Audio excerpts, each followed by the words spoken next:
የአፍሪካ ቀንድ እየተተራመሰ ነው። በሰሜን ኢትዮጵያ ውጥረቱ አይሏል። የህወሓትና የኤርትራ ጦር ጥምረት በመፍጠር ፌዴራል መንግስቱን ለመጣል እንቅስቃሴ ጀምሯል። ከፍተኛ የኤርትራ ጀነራሎችና የጦር አባላትም ወደ ትግራይ ገብተዋል። የፌዴራል መንግስቱ በበኩሉ ጦሩን በድንበር ላይ በተጠንቀቅ አሰልፏል። ከ4 ኪሎ እስከ ቀይ ባህር አሰብ ድረስ ሁሉም ተወጥሯል።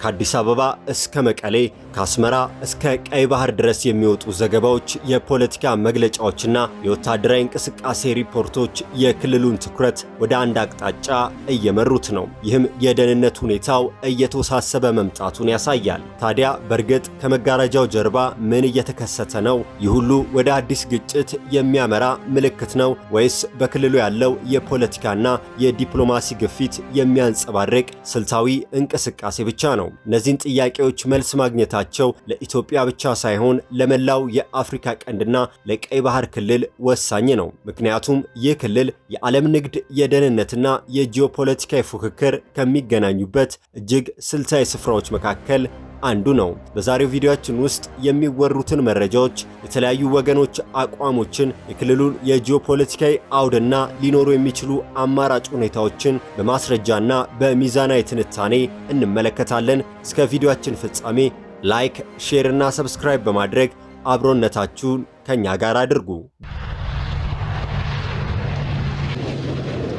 በቀጠናው የቀይ ባህርና የምስራቅ አፍሪካ ጂኦፖለቲካዊ ውጥረት ውስጥ የኢትዮጵያና ኤርትራ ወታደራዊ አቋም ንጽጽር ሁልጊዜም ትኩረት የሚስብ አጀንዳ ነው። የሁለቱ ሀገራት የጦር ኃይሎች ግንባታ፣ የተለያዩ ወታደራዊ ፍልስፍና፣ የህዝብ ብዛት፣ የኢኮኖሚ አቅምና የስነ ህዝብ መሰረት ያለው ነው። ኢትዮጵያ የትልቅ ህዝብ ቁጥር፣ የሰፊ የባህር በር አልባ ሀገር የመከላከል ስልትና የላቀ ዘመናዊ ቴክኖሎጂ በተለይም በአየር ኃይል በድሮንና በረጅም ርቀት ሮኬት ላይ የተመሰረተ አስተዳደር ትከተላለች። ኤርትራ ከፍተኛ ጥንካሬ ያለው አጠቃላይ የህዝብ ብሔራዊ አገልግሎት፣ የከተማና የደጋ ቦታዎች የመከላከያ ውጊያና የደፈጣ የመከላከል ምሽግ ውጊያ ስልት ላይ ያተኮረች ናት። የሰው ኃይል አስተላለፍና ብዛት በሁለቱ ሀገር መካከል ያለውን መሰረታዊና የሀብት የህዝብ ብዛት ልዩነት የሚያንጸባርቅ ነው። ኢትዮጵያ በቋሚነት የሚንቀሳቀስ ከመካከለኛ እስከ ከፍተኛ አቅም ያለው የሰራዊት አባላት ያላት ሲሆን በቅርብ ዓመታት በተደረጉ የሪፎርምና የምልመላ ስራዎች የእግረኛ ክፍሏን በዘመናዊ የውጊያ ታክቲክ አደራጅታለች። ኤርትራ በበኩሏ ከህዝቧ ቁጥር አንጻር በዓለም ደረጃ ከፍተኛ የሚባል የመጠባበቂያና የቋሚ ሰራዊት ምጣኔ ያላት ሲሆን ረጅም ጊዜ ባስቆጠረው የብሔራዊ አገልግሎት ስርዓት ምክንያት አብዛኛው የጎልማሳ ህዝቧ ወታደራዊ ስልጠና ያለው ነው። በቅስቀሳና የታክቲክ ስልት ኢትዮጵያ በከባድ መሳሪያ የታገዘ የፈጣን ክፍለ ጦር እንቅስቃሴና ጥቃት ውጊያን ትከተላለች። ኤርትራ በበኩሏ በጽኑ የመከላከያ ምሽግ፣ በጥበቃና በደፈጣ ውጊያ ላይ ያተኮረ ጠንካራ የእግረኛ ወታደራዊ ባህል አላት። በምድር ውጊያ ላይ የብረት ለበስና የመካናይዝድ ኃይል ወሳኝ ድርሻ አለው። የኢትዮጵያ መከላከያ ኃይል ቲ-72 የተሻሻሉና ቲ-55 ወይም 54 እንዲሁም ዘመናዊ የጦር ታንኮች አሉት። የኤርትራ በበኩሉ ቲ-55 እና 54 እንዲሁም ቲ-62 ታንኮች አሉት። የኢትዮጵያ መከላከያ ኃይል ቢኤምፒ-1፣ ቢኤምፒ-2 ቢቲአር ተሽከርካሪዎችና ዘመናዊ ኤምአርኤፒ ተሽከርካሪዎች አሉት።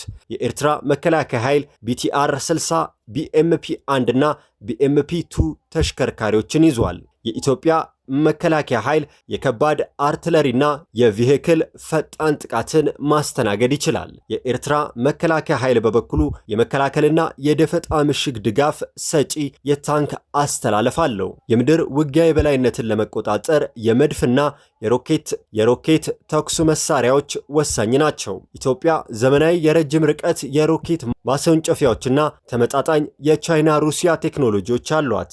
እንዲሁም ራስ ተንቀሳቃሽና ተሳቢ መድፎች ከዘመናዊ የዲጂታል አቅጣጫዎች ጠቋሚዎች ጋር ይዛ ትገኛለች። ኤርትራ በበኩሏ በዋነኛነት በሶቪየት ህብረት ዘመን የተሰሩ ቢኤም-21 ግራድ የሮኬት ስርዓቶች እንዲሁም ባህላዊ ተሳቢ መድፎችን በብዛትና በጥገኝነት የተደራጁ ቢሆንም በአብዛኛው የቆዩ ቴክኖሎጂዎች ናቸው። በአየር ኃይልና በድሮን ቴክኖሎጂ በሁለቱ ሀገራት መካከል ትልቁን ወታደራዊ ቴክኖሎጂ አቅም ልዩነት የሚያሳይ ነው። የኢትዮጵያ አየር ኃይል ኤስዩ-27 ሚግ 23 እና በቅርብ ጊዜ የተገዙት ሱ-30 እና ዘመናዊ የስልጠናና የውጊያ ጀቶች አሉት። እንዲሁም ባይራክታር ቲቪ2 እና ዊንግ ሎንግ 2 የተሰኙ እንዲሁም ሙሃጃር 6 እና ሌሎች የታጠቁና የቅኝት ድሮኖች አሉ። በሌላ በኩል ኤምአይ 24 እና 35 ጥቃት አድራሽ ሄሊኮፕተሮችና ሲ130 ሄሪኩለስ በትራንስፖርቱ ዘርፍ ትልቅ አቅም ሆነዋል። የኤርትራ አየር ኃይል በበኩሉ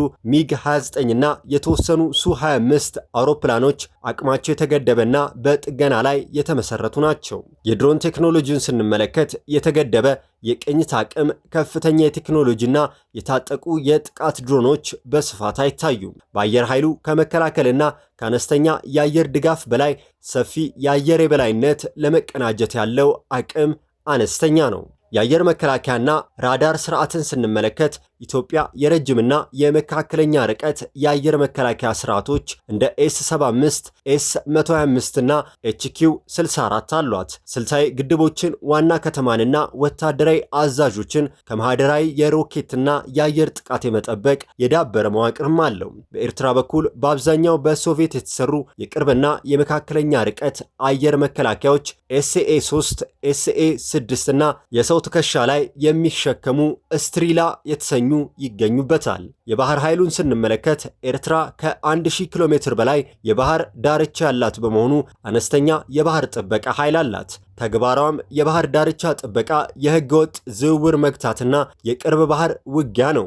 ኢትዮጵያ በበኩሏ የባህር በር የሌላት ሀገር ብትሆንም የባህር ኃይሏን እንደገና ለማቋቋምና በሌሎች ሀገራት ወደቦች አጋርነት ሰራዊቷን ለማሰልጠን እንቅስቃሴ ስታደርግ ቆይታለች። በሎጂስቲክስ በሳይበርና በኢኮኖሚ ዘላቂነት ስንመለከት ኢትዮጵያ በስፋት በህዝብ ብዛት እንዲሁም በኢኮኖሚ አቅሟ ረጅም ጊዜ የሚወስድ የጦርነት ወጪን የመሸከም ዕድሏ ከፍተኛ ነው። ኤርትራ በበኩሏ በጥብቅ ቁጥጥር ስር ያለ የሀብት ክፍፍል ስላላት አጭርና መካከለኛ ጊዜ ውጊያዎችን በጽናት የመቋቋም ልምድ አላት። ኢትዮጵያ የመረጃ መረብ ደህንነትና የሳይበር እዝ በመገንባት በኩል የተሻለ መሰረተ ልማት ያላት ሲሆን ኤርትራ በጥብቅ የመረጃ ቁጥጥርና ባህላዊ የመረጃ ስብስብ ላይ ታተኩራለች። ለመሆኑ የኢትዮጵያና ኤርትራ የዘመናት ባላንጣነት ምን እንደሚመስል እንመልከት። የሁለቱ ሀገራት የጦር ኃይል አስተሳሰብና የውጊያ ስልት የተቀረጸው ባለፉት 3 አስርት ዓመታት ባጋጠሟቸው ታሪካዊ ክስተቶችና በነበሩባቸው ውጊያዎች ነው። ከ1991 እስከ 1993 ዓ.ም የባድማ ጦርነት ነበር።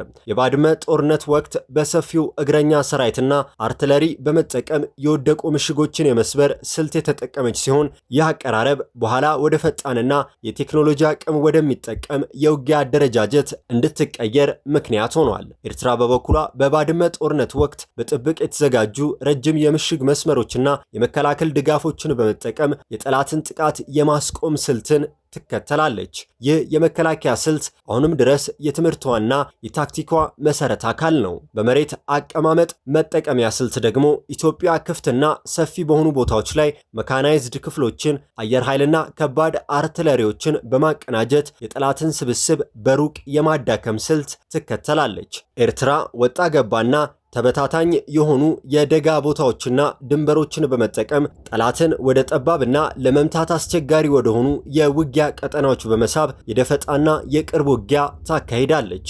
የሰራዊቱን ሙያዊ ብቃትና አመራር በመቅረጽ በኩል ሁለቱ ሀገራት የተለያየ የተቋም ግንባታ አካሄዳላቸው። ኢትዮጵያ የሐረር ሆታ አካዳሚ፣ የጋሞ ጎፋ መኮንኖች ማሰልጠኛ፣ የመከላከያ ኢንጂነሪንግ ኮሌጅ እና የጦር አየር ኃይል ኮሌጅ አላት። ኤርትራ የሳዋ ወታደራዊ ማሰልጠኛ ካምፕና የኪሎማ ወታደራዊ ማዕከልን ይዛለች። ኢትዮጵያ በቴክኖሎጂ በዘመናዊ መኮንኖች ስልጠና፣ በሳይበር፣ በምህንድስናና በዶክትሪን ልማት ላይ ታተኩራለች። ኤርትራ በበኩሏ በጠንካራ አካላዊ ብቃት፣ በዲሲፕሊን፣ በመከላከያ ታክቲክና በብሔራዊ ርዕዮተ ዓለም ግንባታ ላይ ትኩረቷን ታደርጋለች። ኢትዮጵያ መኮንኖቿን ወደ ሩሲያ፣ ቻይና፣ ህንድና ሌሎች አጋር ሀገራት ለከፍተኛ ስልጠና ትልካለች። ኤርትራ በዋነኛነት በሀገር ውስጥ ተቋማትና በራስ የረጅም ጊዜ አብዮታዊ ወታደራዊ ልምምድ ላይ ትደገፋለች። የጦር መሳሪያዎችን በሀገር ውስጥ የማምረትና የመጠገንና የማሻሻል አቅም ለረጅም ጊዜ ጦርነት ወሳኝ ነው። የኢትዮጵያ የመከላከያ ኢንዱስትሪ አነስተኛና መካከለኛ የመሳሪያ ጥይቶችን፣ የከባድ አርትለሪ ተኩሶች እንዲሁም የታጠቁ ተሽከርካሪዎችን በሀገር ውስጥ የመገጣጠምና የማሻሻል አቅም አለው። እንዲሁም የተዋጊ ጀቶችና የድሮን ክፍሎችን በሀገር ውስጥ የመጠገንና የመጠበቅ መሰረተ ልማትን ገንብታለች። ኤርትራ በበኩሏ የአነስተኛ መሳሪያ ጥይቶችን የማምረትና የቆዩ የሶቪየት ዘመናዊ መሳሪያዎችን ቲ-55 ታንክና የከባድ መድፎችን መልሶ የማደስና የመጠገን ስልትን ትከተላለች። የረጅም ጊዜ እገዳዎች በነበሩበት ወቅት በራሷ አቅም መሳሪያዎችን በጥገኝነት አቆይታ የመጠቀም ከፍተኛ የፈጠራና በጥገና የመቆየት ልማድ አዳብራለች። ሁለቱ ሀገራት የጦር መሳሪያና የወታደራዊ ቴክኖሎጂ አቅርቦታቸውን ለማጠናከር የሚጠቀሙባቸው የውጭ ዲፕሎማሲ መስመሮች የተለያዩ ናቸው። ኢትዮጵያ ከቻይና፣ ሩሲያ፣ ቱርክና የተባበሩት አረብ ኤሚሬት ጋር ጠንካራ የወታደራዊ ቴክኖሎጂና የመሳሪያ ግዢ ግንኙነት አላት። ይህ አጋርነት ዘመናዊ ድሮኖችንና አየር መከላከያዎችን እንድታገኝ አስችሏታል። እንዲሁም ሰራዊቷ በሶማሊያ፣ ሱዳንና ደቡብ ሱዳን ባደረጋቸው የሰላም ማስከበር ተልዕኮች ሰፊ ዓለም አቀፍ የውጊያና የሎጂስቲክስ ልምድ አካብቷል። ኤርትራ በበኩሏ በተለያዩ ጊዜ ከቀይ ባህርና ከመካከለኛው ምስራቅ እንደ ሳውዲ፣ የተባበሩት አረብ ኤሚሬትና ሩሲያ ጋር የጠበቀ የደህንነትና የወደብ አጠቃቀም ትብብር ስታደርግ ቆይታለች። እንዲሁም በውጭ ሀገራት ወታደራዊ እርዳታ ላይ ከመደገፍ ይልቅ በራስ ወታደራዊ መዋቅርና በጥበቃ ውጊያዎች ላይ ትኩረት ታደርጋለች። ውጊያን በበላይነት ለመምራትና የጠላትን እንቅስቃሴ ለማወቅ የሚያስችሉ የመረጃ መዋቅር ንጽጽሮችን ስንመለከት ኢትዮጵያ በቴክኖሎጂ የተደገፈ የመረጃ ስብስብ፣ የሳተላይት ምስሎች፣ የድሮን ቅኝትና የሳይበር ደህንነት መዋቅር ላይ ከፍተኛ መዋለ ንዋይ አፍሳለች። በሰው ኃይል መረጃ ሰብሳቢነት በኩል ከፍተኛ ጥንካሬ አላት። በሀገር ውስጥና በቀጠናው ደረጃ ባሏት የረጅም ጊዜ የመረጃ አውታር ምክንያት የጠላትን ውስጣዊ እንቅስቃሴና የፖለቲካ ሁኔታ በመከታተል ረገድ ውጤታማ ናት። በሌላ በኩል በመደበኛ ሰራዊት ጎን የሚሰለፉ ከፊል ወታደራዊና የአካባቢ ጥበቃ ኃይሎች በሁለቱ ሀገራት የውጊያ ባህል ውስጥ የተለያዩ መዋቅር አላቸው። በኢትዮጵያ በየክልሎቹና በድንበር አካባቢዎች የሚገኙ በሚሊዮን የሚቆጠሩ የገበሬ ሚሊሻዎች ለአካባቢ ጥበቃ፣ ለመረጃ አቅርቦትና ለመደበኛ ሰራዊት በቅርብ የሎጂስቲክስ ድጋፍ የመስጠት አቅም አላቸው። እንዲሁም የክልል የጸጥታ መዋቅሮችን በማዕከላዊ የመከላከያ እዝ ስር አቀናጅቶ በውጊያ ወቅት እንደ ተጨማሪ የመከላከያ መስመር የመጠቀም ልማድ አላት። ኤርትራ በበኩሏ ከቋሚው ሰራዊት ባሻገር በዕድሜ ገፋ ያሉ ዜጎችን፣ የመንግስት ሰራተኞችና የከተማ ነዋሪዎችን ያቀፈ የታጠቁ ህዝባዊ ኃይሎች አሏት። እነዚህ ኃይሎች በጦርነት ወቅት ዋና ዋና ከተሞችን፣ የመሰረተ ልማት ተቋማትና የኋላ ደጀን የመጠበቅ ኃላፊነትን በመውሰድ መደበኛ ሰራዊቱ ሙሉ በሙሉ ወደፊት መስመር እንዲዘምት ያስችሉታል። በሁለቱ ሀገራት መካከል ያለው የኃይል ሚዛን ሙሉ በሙሉ በጦርነት ብቻ ሳይሆን በዲፕሎማሲና ቀጠናዊ አማራጮች ሊቃኝ የሚችሉባቸው መንገዶች አሉ። አንደኛው ኢትዮጵያ የምትፈልገውን የባህር በር አጠቃቀምና ኤርትራ የምትፈልገውን የኢኮኖሚ ትስስር በጋራ ጥቅም ማዕቀፍ ውስጥ ማምጣት ከተቻለ የወታደራዊ ግጭት ስጋቱን በከፍተኛ ደረጃ ይቀንሰዋል። በሁለቱ ሀገራት መካከል ያሉ የድንበር ውዝግቦችን በዘላቂነት በህጋዊ መንገድ መቋጨትና የጋራ የድንበር ጥበቃ መዋቅር መዘርጋት ለቀጠናው ዘላቂ ሰላም ወሳኝ ነው። ሌላው የምስራቅ አፍሪካ የልማት በየነ መንግስታት ኢጋድና የአፍሪካ ህብረት በሁለቱ ሀገራት መካከል ባሉ የስትራቴጂክና የደህንነት ስጋቶች ላይ የጎላ የሽምግልና ሚና መጫወታቸው ወታደራዊ ግጭቶችን ለማስቀረት ይረዳል። በሌላ በኩል የጦር ኃይል ግንባታና ዘመቻዎችን ዘላቂ ለማድረግ የሀገር ውስጥ ኢኮኖሚና የውጭ ምንዛሪ አቅርቦት ውስጥ ድርሻ አላቸው። ኢትዮጵያ በምስራቅ አፍሪካ ከፍተኛ ወታደራዊ በጀት ከሚመድቡ ሀገራት አንዷ ስትሆን የመከላከያ ወጪዋ ከሀገር ውስጥ አጠቃላይ ምርት ጂዲፒ እድገት ጋር በማገናኘት ትገነባለች። ከፍተኛ የውጭ ምንዛሬ በመመደብ ዘመናዊ የታጠቁ ድሮኖችን፣ የትክክለኛ አቅጣጫ ተኳሽ አርትለሪዎችንና ተዋጊ ጀቶችን ቀጥታ ከውጭ ገበያ የመግዛት አቅም አላት። ኤርትራ በበኩሏ ወታደራዊ በጀቷ በይፋ የማይገለጽና በጥብቅ ሚስጥራዊነት የተያዘ ነው። አነስተኛ የውጭ ምንዛሬ አቅም ያላት በመሆኑ አዳዲስ የጦር አውሮፕላኖች ወይም የላቁ ቴክኖሎጂዎች በከፍተኛ ወጪ ከመግዛት ይልቅ ያሏትን የሶቪየት ዘመናዊ መሳሪያዎች የመጠገንና አይቶ የመጠቀም ስልትን ትከተላለች። የሰራዊቱ ዋና የሰው ኃይል በብሔራዊ አገልግሎት ላይ የተመሰረተ በመሆኑ ለደሞዝና ለጥቅማ ጥቅም የሚወጣው ወጪ በከፍተኛ ደረጃ ይቀንሰዋል። በአጠቃላይ የኢትዮጵያ ወታደራዊ አቅም በዘመናዊ የውጊያ ቴክኖሎጂ፣ የአየር በላይነትና የሰው ኃይል ብዛት ላይ የተመሰረተ የጥቃት አቅም ሲሆን የኤርትራ ወታደራዊ አቅም ደግሞ በወታደራዊ ዲሲፕሊን፣ በምሽግ ውጊያና በሰው ኃይል ጽናት ላይ የተመሰረተ የመከላከል ችሎታ ነው። በመሆኑም የሁለቱ ሀገራት የኃይል ሚዛን የሚያሳየው ውጥረት በጦርነት ሳይሆን በዲፕሎማሲያዊ ስምምነት ብቻ ሊፈታ እንደሚችል ነው።